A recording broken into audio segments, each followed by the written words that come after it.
discriminação pela nacionalidade do réu. E nós estudaremos aqui, bem objetivamente, uma decisão da Comissão Interamericana no ano de 2005, quando examinou o caso Roberto Moreno Ramos contra os Estados Unidos.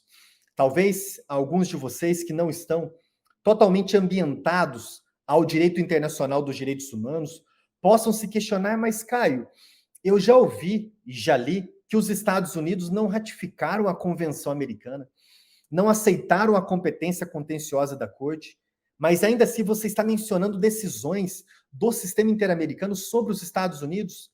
Sim. Os Estados Unidos não são membros, de fato, da Convenção Americana. Não ratificaram a Convenção Americana, não aceitaram a competência contenciosa da Corte Interamericana de Direitos Humanos, mas os Estados Unidos são um país membro da Organização dos Estados Americanos. E a Comissão Interamericana tem uma integração dúplice. É um órgão da Convenção Americana e também é um órgão da OEA. Sendo um órgão da OEA, pode monitorar também os estados que são apenas membros da Organização dos Estados Americanos, mas que não integram a estrutura da Convenção Americana. Com essa rápida explicação, vamos para o exame do caso Roberto Moreno Ramos contra os Estados Unidos. A Comissão Interamericana identificou neste caso que em alguns estados dos Estados Unidos, a exemplo do Texas, o processo decisório do júri se divide em duas audiências. Na primeira se discute culpa ou inocência do réu. Se houver condenação, discute-se na segunda audiência a pena, que pode inclusive ser uma pena de morte. Em ambas essas audiências do procedimento do júri, os jurados exercem poder decisório. E aqui, diferentemente, é claro, do que ocorre no Brasil. No Brasil, os jurados determinam apenas culpa ou inocência. E a competência para realizar a dosimetria da pena é exclusivamente do juiz de direito, do juiz presidente togado do tribunal do júri. Neste caso, o senhor Moreno Ramos foi condenado na primeira audiência e ele era um nacional do México. Sendo condenado na primeira audiência, e por isso os jurados o consideraram culpado, condenado, ele foi submetido à segunda audiência para determinação da pena. E nessa segunda audiência, o representante do Ministério Público se manifestou da seguinte forma, abro aspas, estamos em uma nação de leis. Somos um povo de leis e nos regimos pelas leis de nosso país. E as bandeiras que vocês veem nessa sala de audiências não são mais que símbolos da nossa grande nação. Se olharem para trás, verão a bandeira dos Estados Unidos. É uma grande nação, mas meramente um símbolo de quem somos. E se uma pessoa opta por ingressar neste país, deve obedecer às leis e compreender que nosso país se rege por leis. Pois bem, Roberto Moreno optou por ingressar nos Estados Unidos. Se examinarem o processo, verão representado o estado do Texas.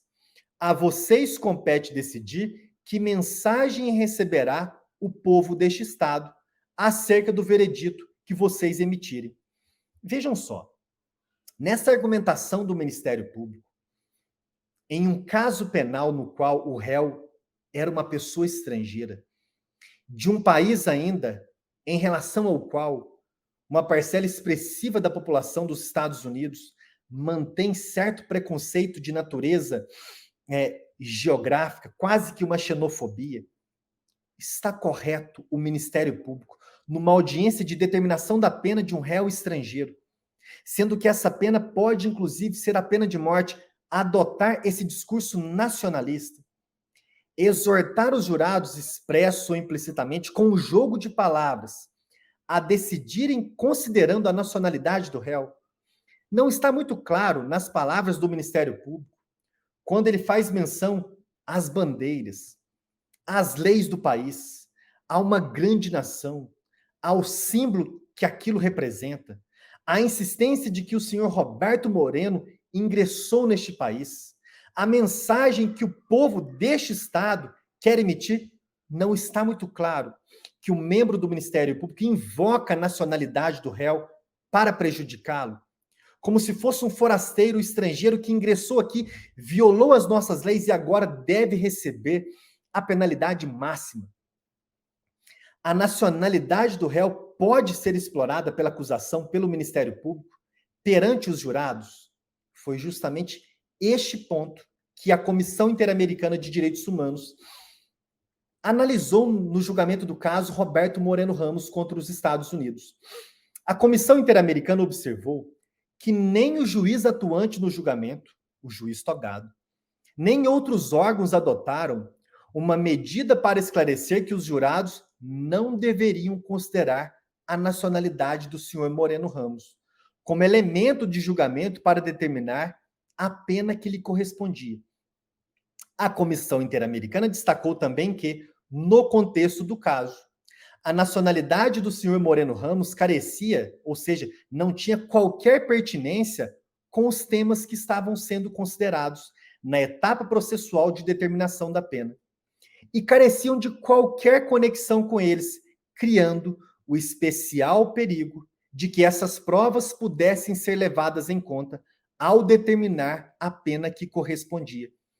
Para a Comissão Interamericana, então, em conjunto, todos esses fatores, examinados objetivamente, deram lugar a uma possibilidade real de que os jurados levassem em conta a qualidade de nacional de um Estado estrangeiro do senhor Moreno Ramos para determinar que deveria ser executado a pena de morte pelo delito que havia cometido e, portanto, não lhe reconheceram o direito de ser julgado por um tribunal imparcial, nem seu direito à igual proteção da lei, sem qualquer discriminação.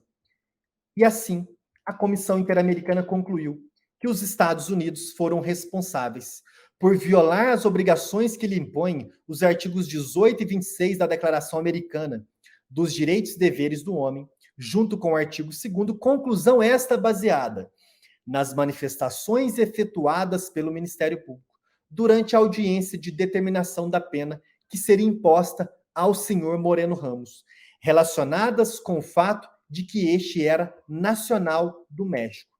Finalmente, a Comissão Interamericana recomendou aos Estados Unidos que proporcionasse ao senhor Moreno Ramos um recurso efetivo, que compreenda uma nova audiência de determinação da pena, conforme os princípios da igualdade e do devido processo, além dos mecanismos de proteção de um julgamento justo previsto naqueles artigos da Declaração Americana dos Direitos e Deveres do Homem, incluído o direito a uma assistência jurídica competente.